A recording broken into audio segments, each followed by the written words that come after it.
Hey everyone, this is John with MP Board Review. Thanks for returning and listening to my channel. This is my third time recording this video. And I think it's just because I haven't recorded one in such a long time. I got all messed up. I didn't realize I had another microphone attached to my computer. I got an Oculus over Christmas, and for some reason, I don't know why, but my recording software thought that my Oculus microphone was my main microphone. And so I've recorded the two videos, and it sounded like I was recording through the phone. So anyway, hopefully this one will be the better video. All right, so the subject of this video is DNR, living wills, and decision-making for end-of-life care. So I got a question through Facebook the other day asking me about specifically Francis questions 16 and 17, and the person who messaged me was a little confused about why the answers for 16 and 17 were the way they were. And I explained it to her, and I think she understands pretty well. But it was a good question. I decided to just go ahead and make a quick little video about this and make sure everyone also understands. So let's go through the first question real quick. For 16, your patient is not doing well and the family and wife is at the bedside crying. You're preparing to talk to the family. What should you do first? And like I mentioned in my other Francis videos, there are usually two questions that you can 86 on the first pass. And of course, the first one you get rid of is the first one, place a social work consult.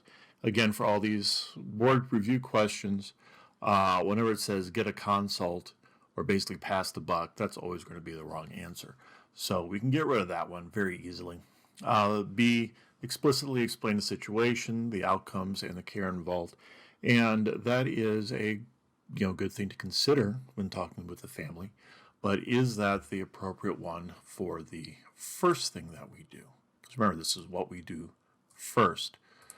C, ask if the patient has an advance directive. Now, some people would think, oh, that's kind of forward, but it's actually the right answer. And we'll explain why in just a second. And then D, set up a family meeting in the room with a specific date and time. Now, remember, this is a dying patient. Is this something we want to push off for tomorrow? And usually the answer is no, we do not want to push that off because, there are decisions to be made. What's going to happen in the next couple of hours? Will the patient take a turn for the worse? You are missing an opportunity. So, as Francis shows, the correct answer is ask if they have an advance directive. And here's the reason why. If a patient has an advance directive, we need to know about it. It's going to shape the conversation that we have with the family. Basically, if they do have an advance directive, the conversation is going to go, hey, your husband, Mr. Smith, has this piece of paper stating his desires. Let's talk about those and how we're going to honor those versus Mr. Smith does not have an advance directive.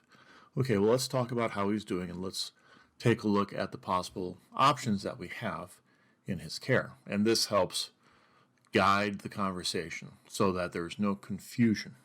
Okay, so when we look at advanced directives, there are a couple things that we need to look at.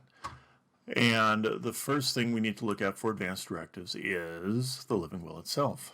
Now, every state, I believe, has a living will that you can download from the state website, which gives you a very valid living will that you don't need a lawyer for, that you can fill out yourself and then get notarized, and that is a very that's a valid document that can be used in any situation. So let's go through this real quick.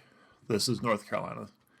I live on the border between North and South Carolina, so I chose North Carolina because that's the state that I work in. So going through it, we have the preamble. I, Mr. Smith, being of sound mind, and desires that specified below my life not be prolonged. And then number one, when will it apply? So they have three choices that they can choose, either one, two, or three of them. So you can choose if you have an incurable or irreversible condition that will result in death within a relatively short period of time. This would be something like you had a massive heart attack, you're not expected to survive. They did the quote full court press in the cath lab, you have the impella, you're on the ventilator, and it doesn't look good. And so that's when that would come into effect. Second one, I become unconscious, and my providers determine that to a high degree of certainty, I will never regain consciousness. This would be like a high-level stroke or a brain bleed. The likelihood of you waking up is going to be very slim. Or the third one, I suffer from advanced dementia or another condition that results in the impairment of my cognitive ability, and that this loss of cognition is not reversible. So you can initial 1, 2, or all 3 of these, depending on your personal feelings. The second section here is a shall and may decision-making tree. So when we deal with advanced directives, there are usually family and possibly a healthcare power of attorney involved. Remember that the patient has the right to self-determination. The patient's wishes are paramount. So this will reaffirm that, if one of these three things happen, that we may withhold or withdraw, or we shall withhold or withdraw. Okay? So basically with may withhold, you're giving your spouse or your power of attorney the option of withholding or withdrawing, versus shall, there will be no doubt you will be taking me off the ventilator, kind of thing. Okay? Then we have the exceptions with nutrition or hydration. So you can choose if you want to be fluid hydrated, while receiving comfort care. You can choose to receive only IV fluids or only tube feeds. Of course, we want to be made as comfortable as possible, and that you understand that this will shorten your life. And if you do have a healthcare agent, you're given permission for the healthcare agent to override, or the advanced directive will override the healthcare power of attorney. And this are fairly similar. It basically just emphasizes that the power of attorney will follow my wishes, or they have leeway to make their own decisions. And then you sign it, you notarize it, and it's good. Okay? So this is different from a DNR. DNR is for resuscitation. So if you were to go into like a VF arrest, you would say, I don't want to be shocked, I don't want to be thumped on, I don't want to be intubated. That's what DNR is for. And that can be rescinded or not. Usually if you have surgery, those are rescinded, at least temporarily. Now, I mentioned over here that there are options where you can have your healthcare power of attorney override your living will. Now, the question that I had from the student or the young lady going to go ahead and take the board exam, why should I ask about a healthcare power of attorney if the family's automatically going to override it? Well, that's not true. The healthcare power of attorney does not have the option of overriding an advance directive. So in North Carolina, there is an order of decision making. So number one is always going to be the patient. The patient always has the right of self-determination. So if Mr. Smith says, I do not want to be intubated, I do not want this, I do not want that, that's automatic. And even if Mr. Smith becomes incapacitated, If he has that living will, and he's made his wishes very well known, we have to follow that no matter what the family says. Then going down the slope, if the patient can't make decisions or hasn't made a decision, then it goes to the healthcare power of attorney, followed by the legal guardian. So legal guardian is someone appointed by the court. For example, if there is like a foster child situation, the foster parent can be labeled as a legal guardian. Sometimes if there is a person with mental retardation, usually they have a court-appointed attorney to make decisions for that person, and they're the legal guardian. That's what that is. And then we have the general power of attorney. The difference between a power of attorney and a healthcare power of attorney is that a general power of attorney usually can pay bills, sign contracts, have access to bank accounts. With a healthcare power, it says here in small print, with healthcare power. So that would give them a little bit of power over healthcare, but it is trumped by the healthcare power of attorney. That's clear as mud. In my family, I am the healthcare power of attorney for my parents, whereas my sister is the general power of attorney because she was trained in business. So my family made the decision to have her be the general power of attorney if that ever came to be that my parents were incapable of paying bills. But if, my parents were ill and decisions needed to be made on what should be done, and they were incapacitated and unable to make those decisions, I would be able to trump my sister, at least in North Carolina.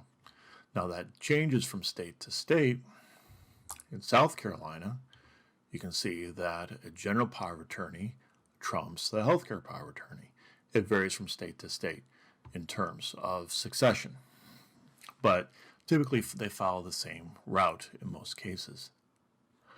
After legal documents are exhausted, if there are no legal documents, if there is no power of attorneys or legal guardians, you then go down to who has priority in the family. In North Carolina, the spouse is the prime mover and shaker with that. They have the ultimate decision-making authority over other family members. If there is no spouse, then it is reasonably available parents and children, and it has to be a majority. Hopefully you don't have an even number, is all I can say. But a simple majority rules for parents and children over the age of 18. If there are no parents or children, then it's a majority of siblings over 18. If there's no siblings, it's an individual with an established relationship who's acting in good faith. So this would be like a quote-unquote girlfriend. I typically see a lot of people in their 60s and 70s who have had quote-unquote girlfriends for 15, 20 years with the same person they live together. They're not married because they don't really want to be married, but they're acting like husband and wife. Okay. And that would be the appropriate person there. But you can see how low on the totem pole they are. Being a girlfriend or a boyfriend for 20 years is not going to trump their brothers and sisters. And then if barring any family members, then North Carolina, the doctor can make the final decision. Whereas in South Carolina, you have the spouse, unless separated, then it's children, then it's parents, then it's sibling, then it's grandparents, and then it is a adult relative by blood or marriage. So brother-in-laws, second cousins, people who are a bit more remote that have a close personal relationship. It can't be some guy they haven't seen in 40 years. It's got to be someone that's been relatively close. Okay? So again, going back to 16, when you prepare to talk, you ask if they have an advance directive. So by knowing if they have an advance directive, you can tell the family, Mr. Smith, we know that he has lung cancer. We know that he's not breathing well. At this point in time, we would think about putting in a breathing tube, but Mr. Smith's advanced directive specifically says he does not want that. So we're not going to do that. You have to be, we can't be wishy-washy, because when the rubber meets the road and your family member is actively dying, people stop thinking with their head and think more with emotions. We have to be very firm.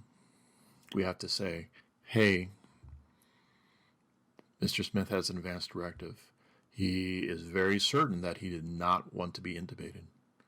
We need to respect those wishes and just leave it at that. We can't be wishy-washy and talk about option A, option B, option C, especially if the patient wanted option A and option A alone, which is comfort care or whatever he decided. Okay? Let's go down to 17, where it says your patient is not conscious. His advanced directive states he wants to be a DNR, but his family says they want him to be a full code. How do you respond? And the options are tell her that the decision goes to next of kin, which is not true because he has an advanced directive. And going back over here, we know that the patient's wishes with advanced directive supersedes family. It's all a matter of self-determination. So A is not correct. B, call the ethics committee. Again, that's punting. We know that's not going to be a right answer. So that is not a valid option. C, comply with her wishes and make him a full code. Nope, that goes with A. He has a advanced directive. He wants to be a DNR. The correct answer is D. Tell her you can't go against the advanced directives. Okay. Hopefully that makes things very clear. Again, the biggest thing to realize is the right of self-determination. If a patient has an advanced directive and they say, I do want this, I do not want that, and they cannot speak for themselves, then you have to go, by the advanced directives. If they haven't said that, then it goes down that list.